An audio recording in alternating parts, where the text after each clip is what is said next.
বিসমিল্লাহির রহমানির রহিম নাহমাদুহু ওয়া নুসাল্লি আলা রাসূলিহিল কারীম।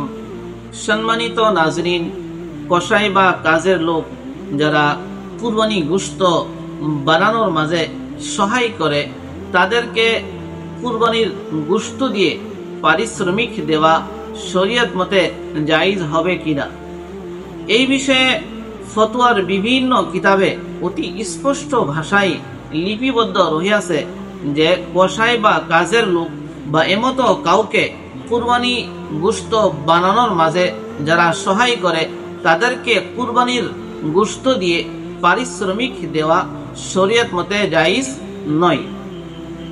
তাদেরকে প্রথমে পারিশ্রমিক দেওয়ার পর তারপরে হাদিয়া হিসাবে কুরবানির গোশত দেওয়া জায়েজ রইয়াছে।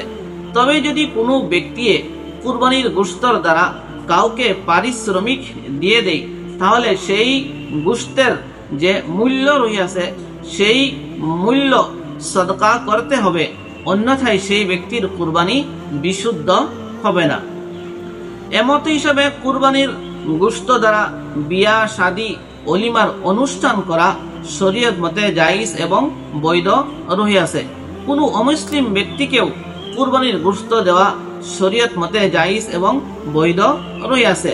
ঠিক এমত হিসাবে বাড়ির মাঝে যারা পারিশ্রমিক গ্রহণ করে কাজ করে, এমত লোককেও কুরবানির গোশত খাওয়ানো শরীয়ত মতে জায়েজ এবং বৈধ রহিয়াছে।